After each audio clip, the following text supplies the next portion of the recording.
Assalamualaikum warahmatullahi wabarakatuh. Perkenalkan, nama saya Lega Justi, NIM 2011240057. Baiklah, di sini saya akan menyampaikan materi tentang sastra. Sastra adalah suatu karya manusia, baik lisan maupun non-lisan atau tulisan, yang menggunakan bahasa sebagai media pengantar dan memiliki nilai estetik atau keindahan bahasa yang dominan. Contoh karya sastra adalah puisi, cerpen, novel, dan drama. Di sini ada jenis-jenis sastra. Ya, yang pertama ada prosa. Prosa merupakan bentuk seni sastra yang diuraikan dengan penggunaan bahasa yang bebas dan cenderung tidak terikat oleh irama, diksi, dan rima. Kemerduan bunyi atau kaidah serta pedoman kesastraan lainnya. Jenis tulisan prosa biasanya digunakan untuk mendeskripsikan suatu fakta dan ide, karena prosa bisa digunakan untuk surat, kabar, majalah, novel, ensiklopedia, surat, serta berbagai jenis media lainnya. Prosa dibagi ke dalam 4 jenis, yaitu prosa naratif, prosa deskriptif, prosa eksposisi, dan prosa argumentatif. Bentuk dari prosa sendiri memiliki 2 macam, yaitu roman dan novel. Roman adalah cerita yang mengisahkan seorang tokoh secara keseluruhan dan lahir sampai akhir hayatnya. Sedangkan novel hanya mengisikan sebagai kehidupan tokoh yang mengubah nasibnya. Puisi adalah sebuah karya sastra yang diuraikan menggunakan diksi atau kata-kata pilihan. Dicirikan dengan pembahasan yang padat namun indah. Biasanya karya puisi secara tidak langsung dapat menimbulkan kecenderungan dari seseorang untuk mempertajam kesadarannya melalui bahasa yang memiliki irama dan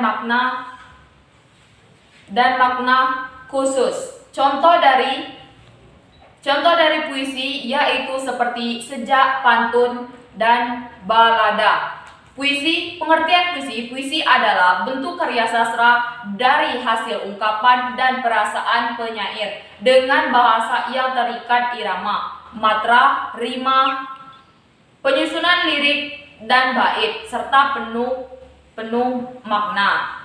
Jenis-jenis puisi dapat diklarifikasikan menjadi 2 kategori, puisi yaitu puisi lama dan puisi baru. Puisi lama dan puisi baru adalah 2 jenis puisi yang dikategorikan dari masa pembuatannya serta struktur teknisnya kontemporer yang menjadi Puisi lama adalah puisi yang secara fisik masih terikat oleh aturan penciptaan atau penciptaan yang dimaksud adalah meliputi jumlah kata dalam suatu baris, jumlah baris dalam suatu bait atau baris, memiliki rima atau persajakan. Rima adalah bentuk pengulangan bunyi yang timbul oleh huruf atau kata dalam lirik dan bait.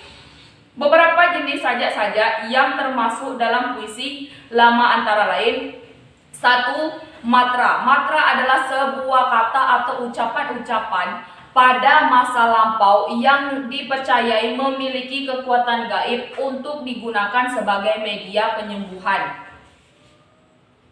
2. Pantun. Pantun adalah puisi lama yang memiliki sajak AB-AB setiap baris 8 ke 12 suku kata. 2. Ada karmina.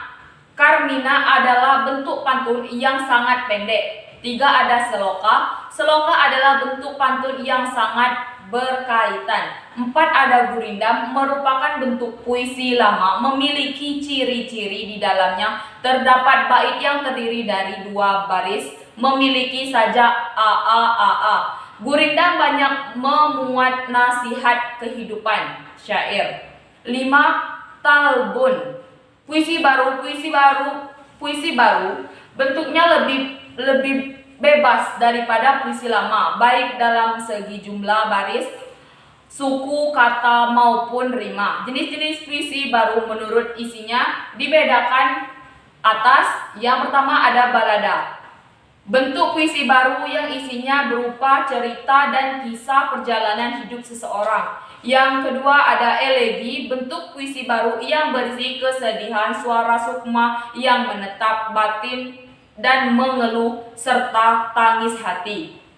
Yang ketiga ada romansa, bentuk puisi baru yang isinya mengungkapkan lupa perasaan kasih sayang, cinta terhadap sesama. Yang keempat ada ode, bentuk puisi baru yang isinya berupa sanjungan kepada pahlawan. Bentuk puisi ini juga dikatakan puisi kepahlawanan. Yang kelima ada hime, bentuk puisi baru yang lainnya berupa sanjungan terhadap Tuhan atau pahlawan. Yang ketujuh ada epigram. Yang kedelapan ada satire, bentuk puisi baru yang berisi sindiran. Prosa berasal dari bahasa lain, prosa yang artinya terus terang.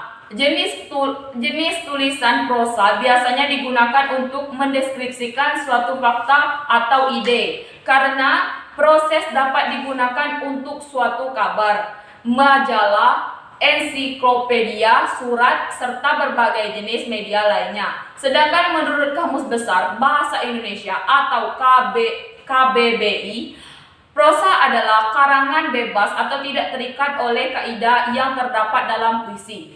Sedangkan di sini ada jenis-jenis prosa. Yang pertama ada prosa lama. Prosa lama merupakan karya sastra yang belum mendapat pengaruh dari sastra atau kebudayaan barat. Karya sastra, proses lama yang mula-mula timbul disampaikan secara lisan disebabkan karena belum dikenalnya bentuk tulisan. Bentuk-bentuk prosa lama diantaranya ada yang pertama ada hikayat. Hikayat berasal dari India dan Arab, berisikan cerita kehidupan para dewi, peri, pangeran, putri kerajaan, serta raja-raja yang memiliki kekuatan gaib, kesaktian dan kekuatan luar biasa yang dimiliki seseorang. Yang diceritakan dalam hikayat kadang tidak masuk akal, namun dalam hikayat banyak mengambil tokoh-tokoh dalam sejarah. Contohnya, hikayat Hang Tua, Kebayan, Si Patung, hikayat Miskin, hikayat Indra, Bangsawan, hikayat Panji, Semlarang, hikayat Raja Budiman. Yang kedua ada dongeng. Dongeng adalah cerita rekan yang sama dengan novel atau cerpen. Dongeng adalah cerita yang dikisahkan tentang hal-hal yang tidak masuk akal atau mungkin terjadi. Ya, di sini ada prosa baru. Prosa baru adalah karangan prosa yang timbul setelah mendapat pengaruh sastra dan budaya barat. Prosa baru memiliki ciri-ciri di antara lain. Yang satu bersifat dinamis. Prosa baru bersifat dinamis senantiasa berubah. Dua, masyarakatnya sentris. Tiga, bersifat rasional, bentuknya roman, cerpen atau novel. Yang keempat ada bahasa tidak bersifat klise dan dipengaruhi oleh kesastraan barat. Yang kelima diketahui siapa pengarangnya. Dan yang keenam tertulis prosa baru. Sedangkan yang ketujuh bersifat modern atau tidak tradisional. Dan yang ke-8 memperhatikan urutan peristiwa. Ke-9 tokoh yang digunakan umumnya manusia. Drama, kata drama berasal dari bahasa Yunani dromai, yang berarti berbuat atau berlaku, bertindak. Jadi drama biasanya berarti perbuatan atau tindakan. Arti pertama dari drama adalah kualitas komunikasi, situasi, action secara yang terlihat di pentas, yang menimbulkan perhatian, kehebatan atau akting dan keterangan pada para pendengar. Berdasarkan penyajian kisah, drama dapat dibedakan menjadi 8 jenis, antara lain yang pertama ada tragedi, drama yang bercerita tentang kesedihan. Yang kedua ada komedi, drama yang bercerita tentang komedi yang penuh dengan kelucuan. Yang ketiga ada trakomedi, perpaduan antara kisah, drama, tragedi, dan komedi. Yang keempat ada opera, drama yang dialognya dengan cara dinyanyikan dan diiringi musik. Dan yang kelima, melodrama, drama yang dialognya digunakan dengan diiringi musik. Yang keenam ada Franz, dalam yang menyampai di tengah namun tidak sepenuhnya drama tersebut digelar. Ketujuh ada tableau, jenis drama yang lebih mengutamakan gerak para peramanya, tidak mengucapkan suatu dialog namun dengan melakukan berbagai gerakan. Dan yang kedelapan, senra tari, gabungan antara seni drama serta seni tari. Baiklah, cukup sekian penjelasan dari saya. Lebih dan kurang saya akhiri. Wabillahi taufiq wal hidayah. Wassalamualaikum warahmatullahi wabarakatuh.